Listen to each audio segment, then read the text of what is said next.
आमतौर पर लोगों को सूरज की किरणों से विटामिन डी मिल जाता है, लेकिन बारिश के मौसम में सही तरीके से धूप ही नहीं निकलती। ऐसे में विटामिन डी की कमी हो जाती है। अब सवाल ये है कि बारिश के मौसम में विटामिन डी की अगर कमी हो जाए तो उसे दूर कैसे करें। पहले जानिए कि विटामिन डी आपके बॉडी में क्या काम करता है। तो विटामिन डी हमारे शरीर के लिए ज़रूरी पोषक तत्व है जो कैल्शियम को ऑब्जर्व करने में हमारी मदद करता है। तो हमारी हड्डियों को और मजबूत रखने के लिए जितना ज़रूरी कैल्शियम है उतना ही ज़रूरी है विटामिन डी।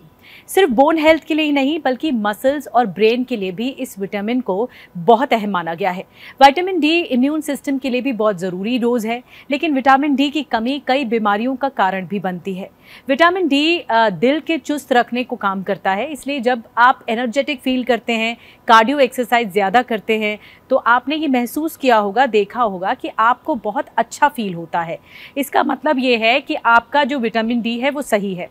लेकिन जिसकी कमी से दिल की दिक्कतें बढ़ जाती हैं, और अगर आप गौर से देखेंगे तो क्रॉनिक हार्ट फेलियर वाले ज़्यादातर लोगों में विटामिन डी को कमी की जो होती है वो कॉमन माना जाता है। हड्डियों में दर्द, कमज़ोरी और थकान, मांसपेशियों में मरोड़ जैसी दिक्कतें भी विटामिन डी की कमी की वजह से होती हैं।